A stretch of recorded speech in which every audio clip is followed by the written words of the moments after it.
Art is said to be a way to express oneself and at the same time inspire others. Wouldn't it be great if artists use their masterpieces to express their love for nature and at the same time inspire others to take better care of the environment as well? Well, today we're meeting two artists who use art and design as a way to create a better planet for all of us. First, we'll meet Liza Crespo, an architect with a focus on sustainable design. Then we'll try on a locally made and eco-friendly pair of footwear called Greenellas.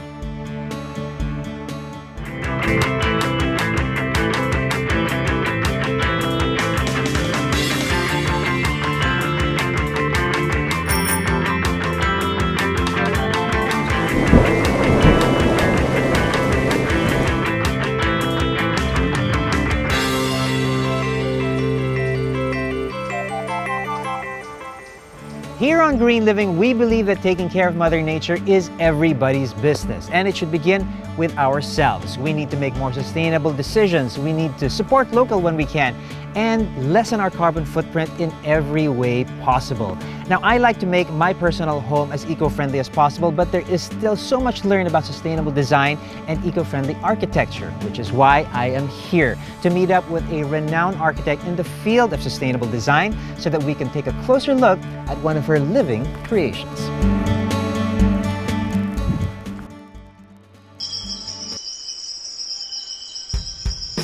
Where did your interest and passion for green design sort of start? Well, I was practicing in New York for about 12 years, and there was a point that I had my first child, and that kind of made me rethink my sort of design philosophy. I wanted it to have sort of an advocacy, and that was where, doing green or sustainability came in. So I got my LEED certification. It's sort of a certification, for professionals to go into green building and design. I guess parenthood changes people, and you start thinking about legacy and the world, that our kids are going to grow up in. And I said, there's something that I could do as a design professional. Yeah. Right. I think the term sustainable design, green architecture, what exactly does that mean to you? The misconception that people have is, green design is limited to using energy-saving fixtures, putting plants, but actually that's really just the tip of the iceberg. When you create something that's green and sustainable, you also take into consideration the health and well-being of the occupant. The philosophy or approach to design, biomimicry. What exactly does that mean and how do you use that?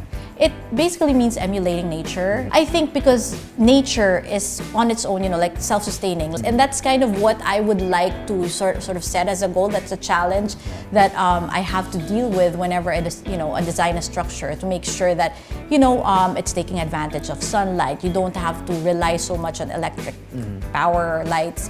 You're taking advantage of the natural breezes.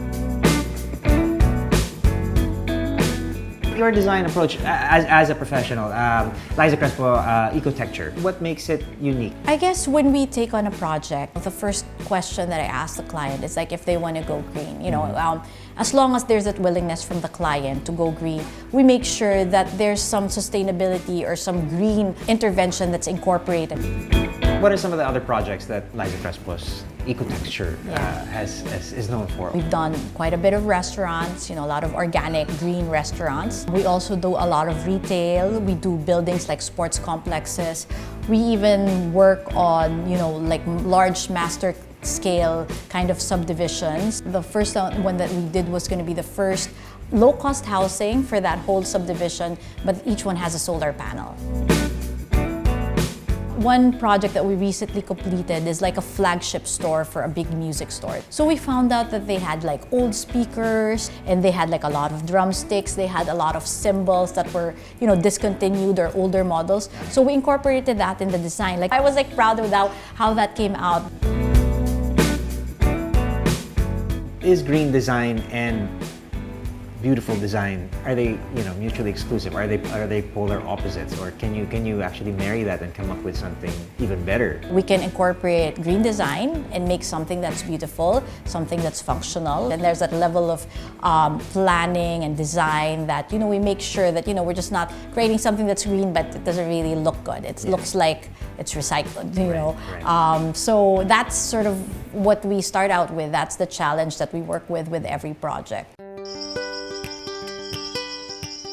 So Liza, this is one of the homes that you've actually worked on, and it's a beautiful home, I have to say. Everything here has a purpose, doesn't it? So one of the things that we incorporated in the design is the use of permeable pavers. Okay. So as opposed to having like a hard concrete where the water just basically goes through the surface, this Right. one allows it to percolate through Okay. the surface. You're allowing the water to, replenish the, groundwater. Right. There's less possibility of flooding. Okay. When you have modern homes, there's a tendency for it to look cold Yes. and not too inviting. So we wanted to incorporate the use of wood. What makes this one different is that it's for exterior use. Okay. So we use just regular stains and not really painting over it. This house has been around for almost 3 years, And it looks fresh. it looks great. fresh, It yeah. looks- So it looks really minimal nice. maintenance, and it survives the wear and tear with the weather, and Okay. with the exposure to humidity, it still looks good. We're hoping that it will still look like this maybe 10, 15 years from now. Or maybe even better. even- Wood yeah. does improve Yeah. with age. Yeah. And also with the overhangs, they're a little longer than usual, I Yes. think. You've got a lot of windows, but you've also got a lot of overhang, providing a lot of shade.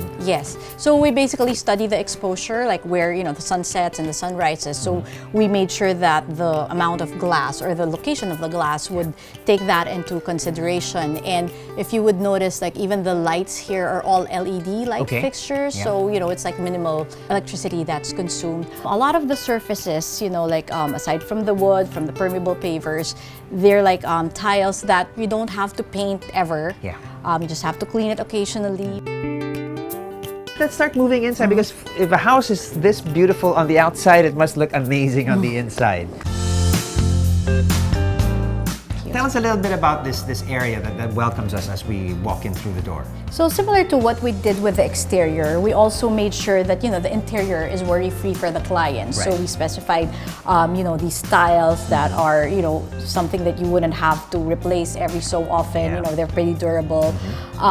We also have this green wall, which is not really just decorative. It serves like a lot of functions for this home.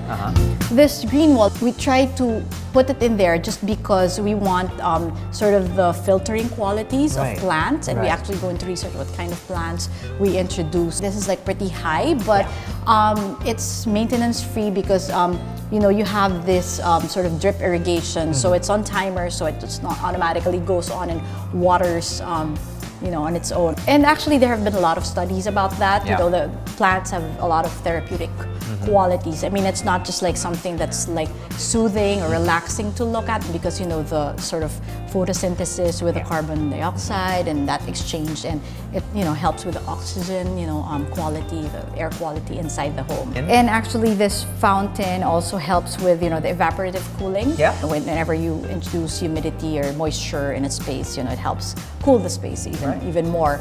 And aside from like the green wall, there's also this what we call in the design field as a stacked effect. So if you look all the way up, there's sort of a daylighting system. Yeah. It's a solar tube daylighting system, which because plants need natural sunlight, so that's supposed to help to make it sustainable. So it's a hole in the roof that brings natural light in without the heat. Right. So that's critical, because sometimes if you build a skylight, it brings heat in as Right. well, aside from the light. So we made sure that it's not contributing to adding any more heat into the home. Aside from the fact that it looks very spacious, obviously air is circulating really Yes. well, particularly with a large vertical space like this, where warmer air can just sort of move up. And we designed this with the principle that warm air rises to the top. Yeah. So all the way up on top, you'll see that later there's like sort of high clerestory windows that let the air escape, Okay. so that the heat doesn't get trapped in the home. Because the key is to let the hot air exit. Okay, well, let's So- follow the air. Okay. Wow, look at this. One of the factors that we consider is where we source everything. So as much as possible, we try to source them locally. Maybe I think we were able to do that for 90% of the finishes. The windows and the doors were such that they don't really let a lot of heat in. It's a special kind of glass glazing, and it actually limits the amount of the heat that penetrates into the space. Right. So we were able to achieve that look that we were going for without sacrificing the energy efficiency of the home. Liza, let's talk a little bit about the big picture now.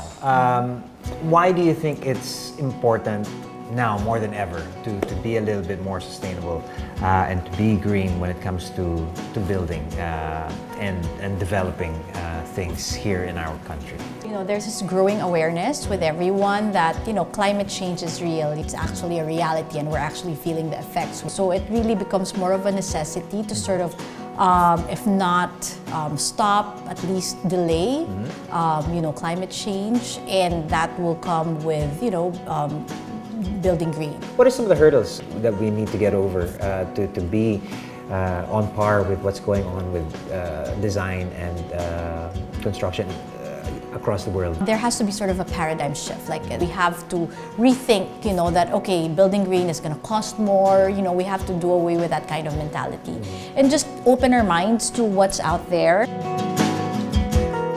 How do you see the role that you play, that your company plays, in bringing us closer towards that paradigm shift? Get them exposed to what's out there that, you know, hey, this is going to be good for you. Because yes, okay, it may cost a little bit more upfront, so that's your capital expenditure, but in the long run, your operating expenses will be significantly reduced.